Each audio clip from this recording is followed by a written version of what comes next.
तत्पुरुष समास का प्रकरण चल रहा है, जिसमें से तृतीया तत्पुरुष के कुछ सूत्र आप सबने कल पढ़े हैं। कल का पाठ समझ में आ गया सबको? जी। अधिकार्थ वचन क्या है? अधिकार्थ वचनम, ठीक है। आज का सूत्र है अन्नेन व्यंजनम। अन्नेन व्यंजनम, ठीक। संस्कार्यम अन्नम, संस्कारकम व्यंजनम। अन्न और व्यंजन दो चीजें होती हैं। तो जो संस्कारी होता है, संस्कारी मतलब जिसको संस्कारित किया जाता है, वो अन्न कहलाता है, और जिसके द्वारा संस्कारित होता है उसको क्या कह देते हैं? व्यंजन। ठीक है। जैसे मान लीजिए ओदन है, ओदन अन्न है क्योंकि वो संस्कारी है। उसको हम किससे संस्कारित कर रहे हैं, खाने योग्य बना रहे हैं? दही के द्वारा, दूध के द्वारा, दाल के द्वारा। तो जिस चीज़ के द्वारा किसी चीज़ को संस्कारित कर दिया जाए, जिससे कि हम उसको और अधिक स्वादु बना करके खाते हैं, वो चीज़ क्या कहलाएगी? व्यंजन। और जिसको स्वादु बनाया जाएगा वो क्या होगा? अन्न। ठीक है। अर्थ आप लोग सूत्र का कर सकते हैं। अनुवृत्ति वही है, तृतीया तत्पुरुष विभाषा सुप सह सुपा। करिए अर्थ। व्यंजनवाची तृतीयांतम सुबंतम, अन्नवाचिना समर्थेन सुबंतेन सह विकल्पेन समस्यते तत्पुरुषश्च समासो भवति। ठीक है। जो प्रथमांत है उसके साथ आपने यदि व्यंजन है तो व्यंजनवाची लगाएंगे, यदि किसी शब्द का होगा तो उस शब्द का कर देंगे। तो व्यंजनवाची समर्थम सुबंतम, अन्नवाचिना समर्थेन सुबंतेन सह विभाषा समस्यते तत्पुरुषश्च समासो भवति। व्यंजनवाची समर्थ सुबंत का अन्नवाची समर्थ सुबंत के साथ समास होता है। हाँ, व्यंजनवाची तृतीयांत समर्थ सुबंत का। ठीक है। उदाहरण बनेगा दधना उपसिक्तः ओदनः इति दध्योदनः। उपसिक्त हमने इस चीज को बताने के लिए लगाया कि वो उससे किस रूप में संस्कारित हुआ है, कि दही से वो उपसिक्त हो गया। सूखा चावल नहीं खाया जा सकता, अब उसको दही से उपसिक्त कर दिया तो वो क्या हो गया? खाने लायक हो गया, संस्कारी है ना, संस्कार हो गया उसका। किसके द्वारा हुआ संस्कार? दधी के द्वारा। तो दधी व्यंजनवाची बन गया। तो व्यंजनवाची तृतीयांत हो गया। दधना उपसिक्तः ओदनः, ओदन ये हो गया अन्नवाची हो गया। तो दधी टा ओदन सु, इसके उपसिक्तः उसके अर्थ को दिखाने के लिए लगाया गया है। तो दधी टा ओदन सु, इस सूत्र से समास करके कृत्यधि तस्मासाश्च सुपो धातु प्रातिपदिकयोः दधि ओदन यणादेश कर दिया। दध्योदन स्वाद्युत्पत्ति दध्योदनः। इस पर क्षीरेण उपसिक्तः ओदनः इति क्षीरौदनः। दूध से संपृक्त जो ओदन है ना, खीर इत्यादि, उसको कहेंगे क्षीरौदनः। ठीक है। आगे चलिए। तो क्षीरौदनः में वृद्धि रेचि लग जाएगी है ना, क्षीरौदनः क्षीरौदनः बन जाएगा। भक्षेण मिश्रीकरणम, भक्षेण तृतीया का एक वचन, मिश्रीकरणम प्रथमा का एक वचन। खर विशदम अभ्यवहार्यम भक्ष्यम, खर विशदम अभ्यवहार्यम भक्ष्यम। तस्य संस्कारकम मिश्रीकरणम, तस्य संस्कारकम मिश्रीकरणम। खर विशदम अभ्यवहार्यम है ना, खर मतलब कठोर, कठोर अथवा नरम, जो भी अभ्यवहार्यम खाने योग्य जो है वो भक्ष्य है। और उसका संस्कारक, कोई भी चीज़ सूखी नहीं खाई जाती है, तो उसका जो संस्कारक है वही क्या है? मिश्रीकरण है। अर्थ करिए पिछले सूत्र के समान ही। भक्ष्य भक्ष्यवाचिना तृतीयांतम मिश्रीकरणवाची नहीं, मिश्रीकरणवाची तृतीयांतम सुमर्थम है ना, तृतीयांतम समर्थम सुबंतम, भक्ष्यवाचिना समर्थेन सुबंतेन सह विकल्पेन समस्यते तत्पुरुषश्च समासो भवति। फिर से बोलिए। नहीं, जो प्रथमांत है मिश्रीकरणवाची समर्थम सुबंतम, मिश्रीकरणवाची तृतीयांत सुबंत रहेगा। क्या रहेगा? मिश्रीकरणवाची तृतीयांतम सुबंतम भक्ष्यवाचिना समर्थेन सुबंतेन सह विकल्पेन समस्यते तत्पुरुषश्च समासो भवति। उधर तृतीया प्रथमांत है, तो इधर जो प्रथमांत है उसी के साथ लगाओगे तृतीया का संबंध। फिर से अर्थ करिए। मिश्रीकरणवाची तृतीयांतम समर्थम सुबंतम भक्ष्यवाचिना समर्थेन सुबंतेन सह विकल्पेन समस्यते तत्पुरुषश्च समासो भवति। हाँ, मिश्रीकरणवाची तृतीयांत समर्थ सुबंत का भक्ष्यवाची समर्थ सुबंत के साथ समास होता है। ठीक है, उदाहरण बनाएंगे। गुडेन मिश्राः धानाः इति गुडधानाः।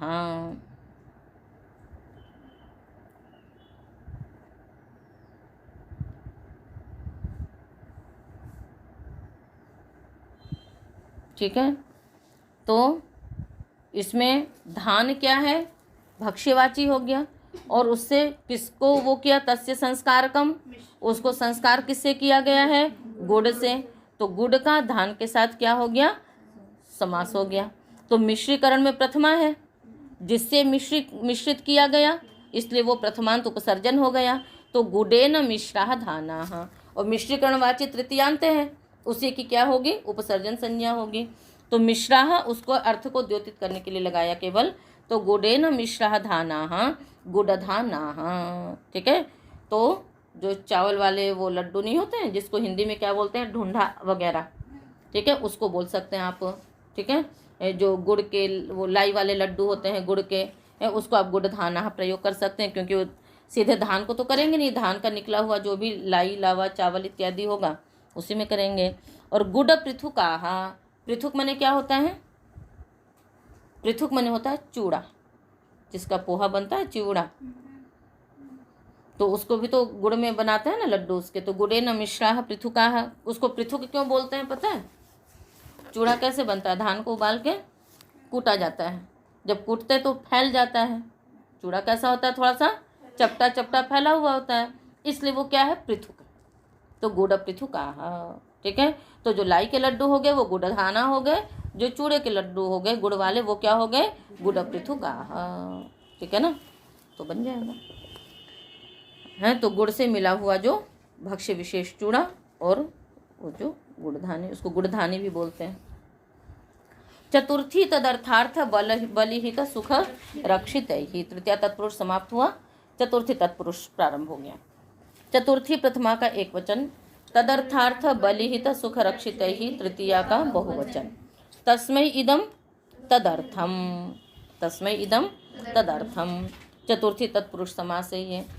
तदर्थंच अर्थश्च बलिश्च हितंच सुखंच रक्षितंच इति तदर्थार्थ बलिहित सुख रक्षितानि तैहि रक्षितैहि।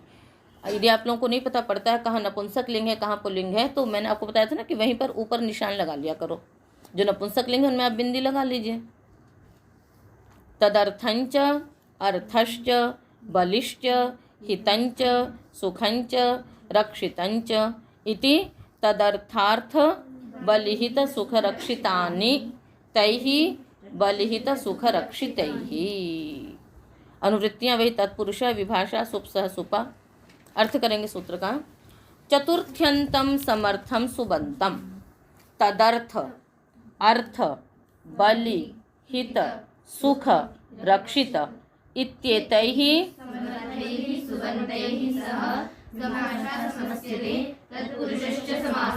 ठीक है ना। चतुर्थ्यंत समर्थ सुबंत का तदर्थ, तदर्थ मैंने क्या बताया? उसके लिए यह। तस्मै इदम इति तदर्थम। ठीक है, उसके लिए यह। यहाँ पर जो तदर्थ में समास हुआ वो एक वार्तिक है, उसको लिख लो।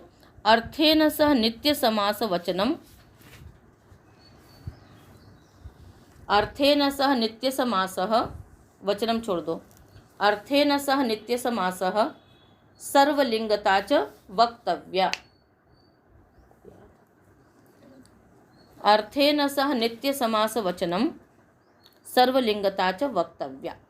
अर्थ शब्द के साथ नित्य समास होता है और सर्वलिंगता, सर्वलिंगता यानी जब जब जो अभिधेय होगा उसके अनुसार वह लिंग हो जाएगा। तो अर्थ के साथ नित्य समास, और नित्य समास का आपको क्या बताया था, यस्य स्वपद विग्रहो नास्ति स नित्य समासः। तो आपने देखा तदर्थ में नित्य समास है, हमने विग्रह किससे किया है, तस्मै इदम, और समास क्या कर रहे हैं, तदर्थ। तो विग्रह किससे किया, इदम से, और समास किसका हो रहा है, अर्थ का। तो ये नित्य समास है। विग्रह दिखाने के लिए आपको इदम का प्रयोग किया, उसके लिए यह, ठीक है। अब वही सर्वलिंगता, जब जब जो अभिधेय होगा तब तब वह लिंग उसमें होता जाएगा। तो तदर्थ अर्थात उसके लिए यह, इस अर्थ में जो भी शब्द आएगा उसका समास होगा। अर्थ शब्द का समास होगा, बलि हित सुख रक्षित, इन सब समर्थ सुबंतों का समास होगा। ठीक है, उदाहरण बनाएंगे हम लोग। सबसे पहले तदर्थ का बनाएंगे, यूपाय दारु, यूप दारु। दारु मने लकड़ी, यूप मने खंभा, यूप मने खंभा, दारु मने लकड़ी। खंभे के लिए लकड़ी तदर्थ हो गया ना, तस्मै इदम, उसके लिए यह, ठीक है। यूप के लिए यह दारु लकड़ी, तो ये तदर्थ हो गया। इस तदर्थ में यूप का दारु के साथ क्या हो गया, समास हो गया। तो यूप दारु, यूप दारु। कुंडलाय हिरण्यम, कुंडल हिरण्यम, कुंडल के लिए जो सोना। यहाँ पर एक बात और ध्यान में रखिएगा कि उसके लिए यह, ठीक है। ये तो यहाँ पर हो सकता है कि देवदत्त के लिए पुस्तक, तो क्या यहाँ भी समास हो जाएगा, कहते नहीं। यहाँ पर जो समास होगा, प्रकृति विकार भावे, नोट करिए, तदर्थेन प्रकृति विकार भावे समासः इष्यते। तदर्थेन प्रकृति विकार भावे समासः इष्यते। तात्पर्य क्या हो गया कि जब विकृति के लिए कोई प्रकृति हो, प्रकृति और विकृति दो चीजें होती हैं। जो उपादान कारण है वो प्रकृति, और जिसका उपादान कारण है वो विकृति। जैसे मिट्टी प्रकृति है और घड़ा उसकी विकृति है, तो घड़े के लिए मिट्टी, जब ये प्रकृति विकृति भाव होगा तभी तदर्थ अर्थ में समास होगा, ठीक है ना। कुंडल किससे बना, सोने से, तो सोना क्या है, प्रकृति, और कुंडल क्या है, विकृति। तो प्रकृति विकार भाव, इस विकृति के लिए यह प्रकृति, इस अर्थ में ही तदर्थ में समास होगा, अन्यत्र समास नहीं होगा। यूप के लिए लकड़ी, यूप विकृति है और दारू लकड़ी क्या है, उसकी प्रकृति। जिससे जो चीज बनी, जिससे जो चीज बनी वो उसकी प्रकृति है, जो चीज बनी वो क्या है, विकृति है। तो जब प्रकृति विकृति भाव होगा तभी तदर्थ में समास होगा। ये नहीं कि देवदत्त के लिए पुस्तक तो हम वहाँ पर समास करने लग जाएं, वहाँ समास नहीं होगा। ये बात भी समझ में आ गई आपको। आगे चलिए, अर्थ ब्राह्मणाय ब्राह्मणार्थम पयः ब्राह्मणार्था यवागुः। यह भी आपने बताया ही, अर्थ शब्द के साथ तो इसी से समास होगा, पर वो नित्य समास होगा और सर्वलिंगता होगी। अब यहाँ पर देखो, इसको भी हम विग्रह में क्या करेंगे, वही ब्राह्मणाय इदम, जैसे तस्मै इदम में समास किया वैसे ब्राह्मणाय इदम, पर ये नित्य समास है, इसलिए विग्रह इदम से करेंगे और समास किसका होगा, अर्थ का होगा। तो ब्राह्मणाय इदम इति ब्राह्मणार्थम पयः। तो ब्राह्मण के लिए पयः यानी दूध, दूध क्या है, नपुंसक लिंग है, इसलिए ब्राह्मणार्थम पयः हो गया। और यवागु मने लपसी, यव मने जौ, यवागु मने लपसी, लपसी है, दलिया है ना, इनको यवागु बोलते हैं, ठीक है। तो यवागु स्त्रीलिंग है, इसलिए क्या बन गया, ब्राह्मणार्था यवागु। ब्राह्मण के लिए दाल, ब्राह्मणार्थः सूपः, तो सर्वलिंगता हो गई ना। यदि पयः ब्राह्मण के लिए यह दूध तो नपुंसक लिंग हो गया। यह रोटी ब्राह्मणार्था रोटिका, ब्राह्मणार्था यवागु, ब्राह्मणार्था ओदनः, ब्राह्मणार्था सूपः। तो जो भी अभिधेय, अभिधेय समझते हैं कि हम जिसको कह रहे हैं, तो अभिधेय यदि नपुंसक लिंग है तो नपुंसकलिंग हो जाएगा, पुल्लिंग है तो पुल्लिंग हो जाएगा, स्त्रीलिंग है तो स्त्रीलिंग हो जाएगा। ठीक है, तो ये वार्तिक इसी सूत्र में है कि जो अर्थ शब्द के साथ समास होना है वो एक तो नित्य समास होगा और सर्वलिंगता रहेगी। और अर्थ क्या होगा उसका, उसके लिए यह। चले अब आगे, इंद्राय बलि इंद्र बलि, इंद्र के लिए बलि। कुबेराय बलि कुबेर बलि। ठीक है ना, बलि का अर्थ क्या हो गया, जो भी उनके लिए भक्ष्य पदार्थ भोजन इत्यादि। हित गोभ्य हितम, गो हितम गौओं के लिए जो भी हितकर है। गोभ्या सुखम, गो सुखम गौओं के लिए जो सुखकर। पुत्राय रक्षितम, पुत्र रक्षितम यह पुत्र के लिए रक्षित है, यह अश्व के लिए रक्षित है। तो इन सब का यहाँ पर समास हो गया। समास होने के पश्चात कृत्यधित समासाश्च सुपधातु प्रातिपदिकयो हो और फिर स्वाद्युत्पत्ति करके सिद्धि कर लेंगे। तो चतुर्थी तत्पुरुष का एक ही सूत्र है, जिसमें जैसे पहले आपको बताया था वैसे ही चतुर्थी योग विभाग करके अन्य शब्दों के साथ भी समास कर लेंगे और इनके साथ तो समास हो ही जाएगा, तो बन जाएगा आगे। पंचमी भयेन, पंचमी तत्पुरुष। पंचमी प्रथमा का एक वचन, भयेन प्रथमा का तृतीया का एक वचन। तत्पुरुष विभाषा सुप सह सुपा समासः। अर्थ करिए। हाँ, भय शब्देन समर्थेन सुबंतेन सह। हाँ, तो यहाँ पर भी योग विभाग करके पंचमी तत्पुरुष करते रहेंगे और बाकी पंचम्यंत समर्थ सुबंत का भय शब्द के साथ समास होगा। ठीक है ना, उदाहरण बन जाएगा वृकेभ्यो भयम इति वृक भयम। भ्री के योग में पंचमी विभक्ति होती ही है, इसलिए वृकेभ्य भयम वृक भयम। चौरेभ्य भयम इति चौर भयम। वृक मतलब भेड़िया, तो भेड़िए से डर, चोर से डर। अपेता पोढ़ मुक्त पतिता पत्रस्तै रल्पशः। अपेता पोढ़ मुक्त पतिता पत्रस्तै ही तृतीया का बहुवचन अल्पशः अव्यय पदम। अल्पशः में क्या प्रत्यय होगा, अल्पशः पढ़ाया था आपको, बहुकृत्वः बहुधा बहुकः बहुशः। शस किससे, बहुवल पार्थात छस्कार का दन्यतरस्याम, है ना, इससे शस प्रत्यय होगा। तो ये अव्यय है इसलिए अव्यय हो जाएगा। तो समास करिए। अपेतश्च अपोढ़श्च मुक्तश्च पतितश्च अपत्रश्च इति, नहीं अपत्रस्तश्च, अपत्रस्तश्च इति अपत्रस्ताः तैहि अपत्रस्तैहि। अर्थ करो सूत्र का। यहाँ पर जो अल्पशः लगाए ना वो पंचमी का विशेषण बनेगा, तो अर्थ करेंगे अल्पम पंचम्यंतम सुबंतम। क्या अर्थ करेंगे, अल्पम पंचम्यंतम सुबंतम अपेत अपोढ़ मुक्त पतित अपत्रस्त इत्येतैहि समर्थैहि सुबन्तैहि सह विकल्पेन समस्यते तत्पुरुषश्च समासो भवति। अल्पशः पंचम्यंतम समर्थम सुबंतम। अल्पशः मतलब थोड़े ही, मतलब पंचम्यंत समर्थ सुबंत का इनके साथ समास होगा, पर सभी पंचम्यंतों का नहीं होगा, कुछ गिने चुने। अल्पशः मतलब थोड़े ही पंचम्यंत समर्थ सुबंतों का इन शब्दों के साथ समास होता है।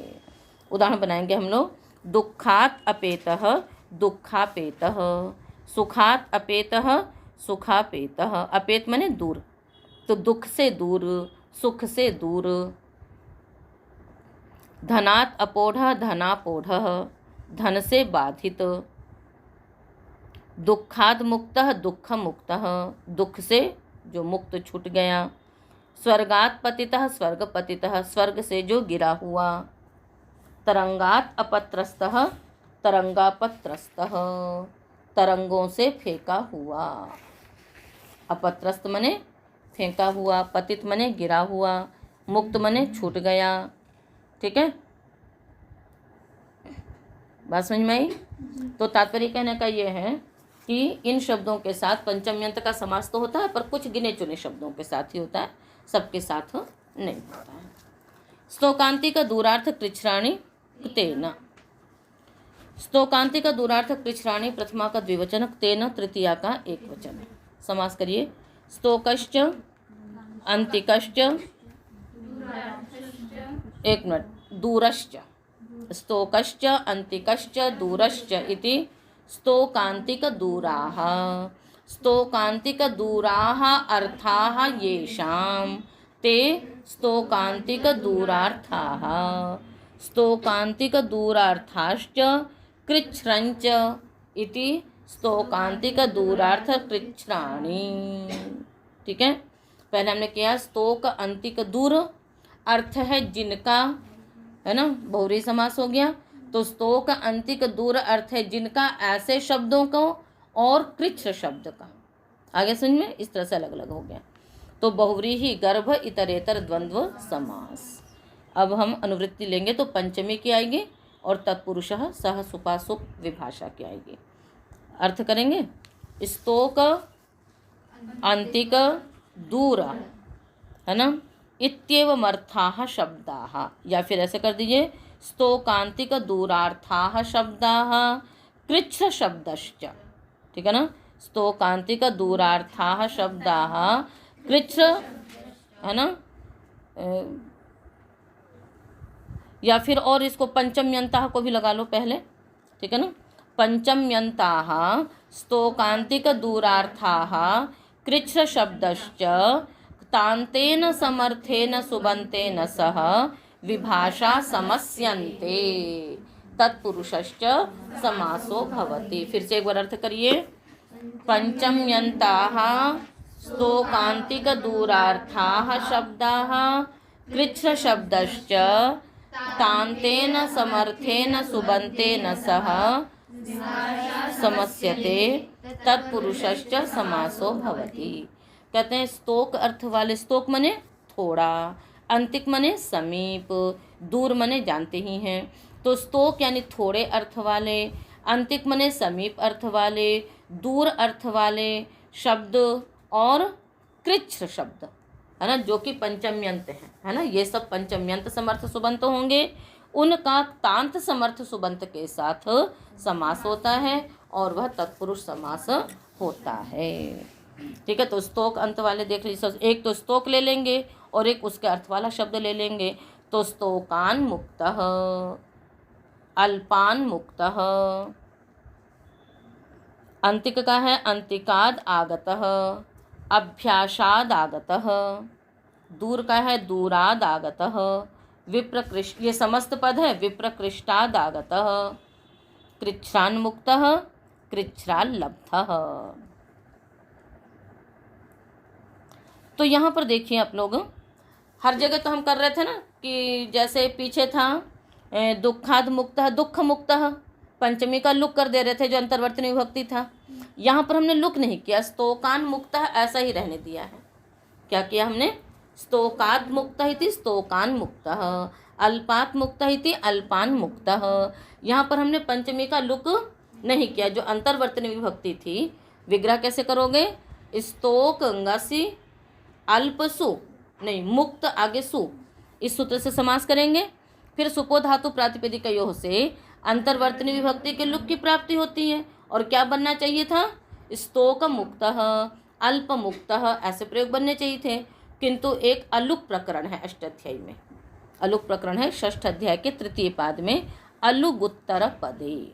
उसी प्रकरण में एक सूत्र है पंचम्याः स्तोकादिभ्यः, उसी के बाद है अलुगुत्तर पदे पंचम्याः स्तोकादिभ्यः। निकाल लीजिए सूत्र,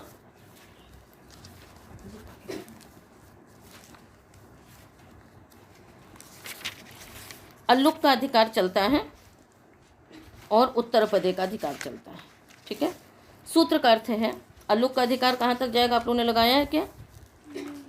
नहीं लगाया है, लगाया है, कहाँ तक लगाया है? 23 तक। ठीक है ना, अल्लुक का 23 तक जाएगा, विभाषा स्वस्त्रिपत्तियों तक, उत्तर पदे पाद पर्यंत जाएगा। तो सूत्र का अर्थ होगा स्तोकादिभ्यः उत्तरस्य पंचम्याः अलुक भवति उत्तर पदे परतः।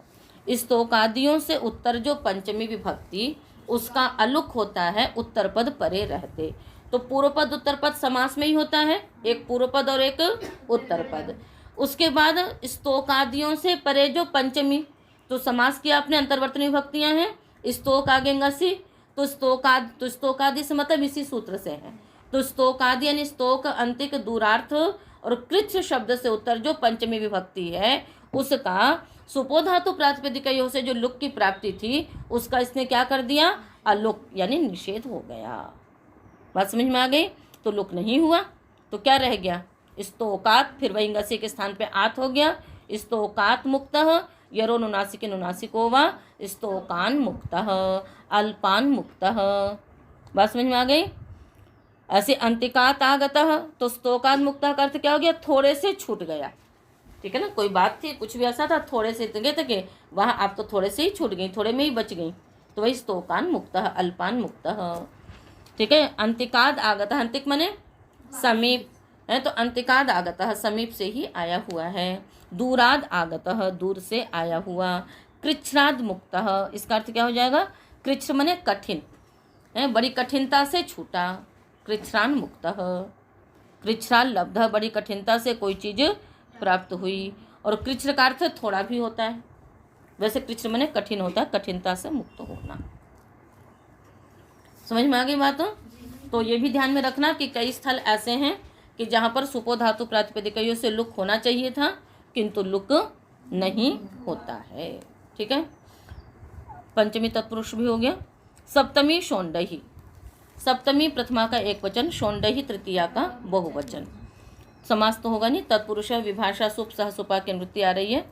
अर्थ करिए, सप्तम्यंतम समर्थम सुबंतम शौंडादिभि समर्थै सुबंतै सह विकल्पे न समस्यते तत्पुरुषश्च समासो भवति। ठीक है, सप्तम्यंत समर्थ सुबंत का शौंडादि समर्थ सुबंतों के साथ समास होता है। शौंड इत्यादि कुछ है ना, ये चतुर अर्थ को कहने वाले शब्द हैं। तो अक्षेषु शौंडः अक्ष शौंडः, अक्षेषु कितवः इति अक्ष कितवः। तो शौंडही में शौंडादि ही तो नहीं कहा है ना, पर शौंडही में बहुवचन निर्देश है इसलिए शौंडादि गण ले लिया है ना, तो शौंडादि भी ही समर्थ ही सुबंत ही। तो अक्षेषु शौंडः, अक्ष आगे सुप, शौंड आगे सु, और समास करके अंतर्वर्ती विभक्तियों का लुक कर देंगे। अर्थ हो जाएगा द्युत क्रीड़ा में जो चतुर, अक्ष कितवः, कितव में होता है धूर्त, तो द्युत क्रीड़ा में जो धूर्त है, चतुर है, जैसे शकुनी था। ठीक है ना, तो अक्ष शौंडः शकुनी।